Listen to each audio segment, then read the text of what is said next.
आइए लूणा, आज मैं तुम्हें स्वर्ग नरक 84 का सच बताता हूँ कि मैंने क्या सच जाना है और संसार में यहाँ क्या स्वर्ग नरक 84 की क्या अफवाह फैला रखी है।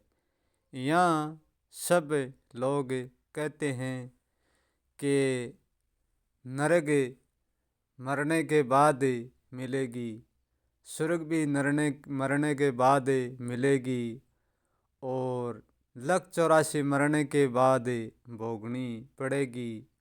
स्वर्ग नरक ये लक 84 सब भोग की और फिर ही तुम्हें मानव जन्म मिलेगा।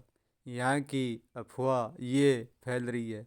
अब उसके बारे में मैं तुम्हें बतलाता हूँ कि ऐसा नहीं है कि स्वर्ग नहीं है, स्वर्ग भी है, नरक भी है, 84 लाख 84 भी है, बिल्कुल ही तो सब है। पर इसका अर्थ कोई नहीं जानता कि 84 हकीकत क्या होती है, स्वर्ग हकीकत क्या होती है, नरक हकीकत क्या होती है, वह कैसे भोगी जाती है, उसको कैसे जाना जाता है, ये मैं तुम्हें आज बतलाता हूँ। यहाँ जितने भी संसार के प्राणी ही वे सब नरक स्वर्ग 84 भोग रहे हैं। मरने के बाद लूणा ना तो कोई 84 भोगी जाती है और ना कोई स्वर्ग भोगी जाती है, ना कोई नरक भोगी जाती है। मरने के उपरांत तो केवल मुक्ति होती है। अंतिम मरने वाला कुछ भी नहीं भोगता, क्योंकि वो जन्मता ही नहीं है। ना कोई 84, ना कोई स्वर्ग, ना कोई नरक, कुछ भी नहीं भोगता। वो सदा सदा के लिए मुक्त है। 84 स्वर्ग नरक ये लूणा सब जीते जी भोगती ही, जीते जी भोगना पड़ता है। कैसे भोगना पड़ता है, मैं 84 से ही शुरू करता हूँ। यहाँ जितनी चोरी है इतनी साहूकारी भी है। जब तुम जन्म लेकर आते हो तो माता पिता ने तुम्हें ये शरीर साहूकारी से दिया है, तुम्हें चुराया नहीं है।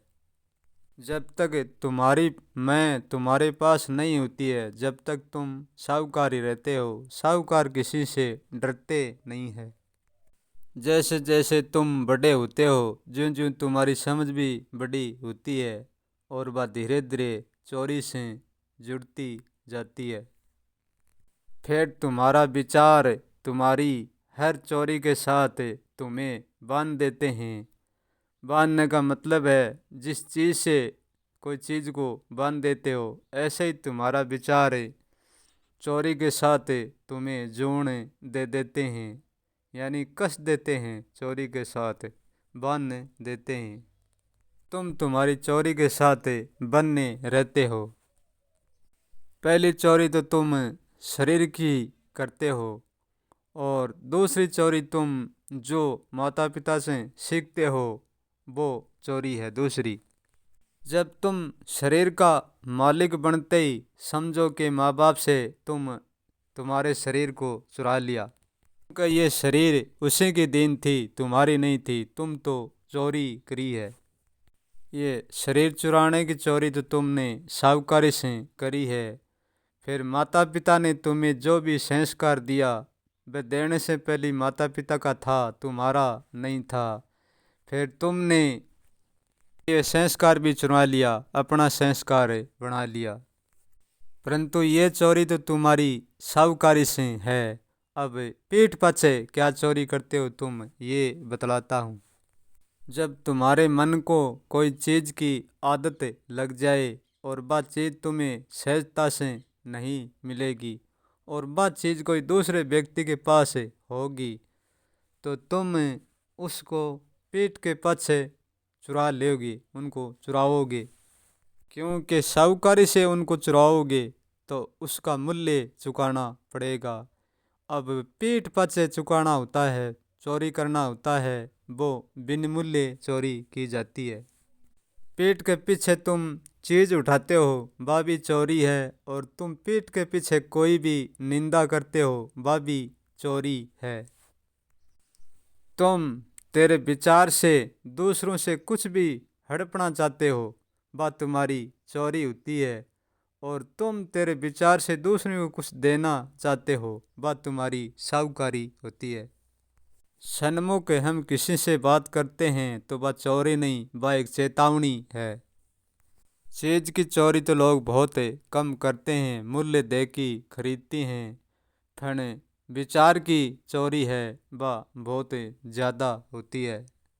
ज़्यादा करके हमारा विचार दूसरे से कुछ न कुछ हड़पने में लगे रहते हैं। जब कुछ हमें हड़पते हैं तो वह चोरी तो होती है, और क्या होता है। विचार से बहुत चोरी की जाती है। हमारा मन और विचार हर पल चोरी के साथ बन्या रहता है। जब तक हम नहीं जागते हैं, जब तक चोरी से नहीं छूटते हैं। यह है लाख 84 जोड़ का अर्थ है। इन भिन्न भिन्न भांतियों की चोरी में बन्या रहना ही, यानी लाख 84 जोड़ का अर्थ है। बन्या रहना ही 84 जोड़ है। लाख 84 की गिनती तो किसी व्यक्ति ने लगा दी, सचमुच में चोरी की कोई गिनती नहीं होती है। क्या गिनती लगा सकते हैं कितनी 84 जोड़ के साथ हम बंधे हुए हैं, कितनी चोरी के साथ हम बंधे हुए, अनगिनत चोरी के साथ हम बंधे हुए हैं। गिनती तो एक बहकावा का शब्द है, कुछ नहीं।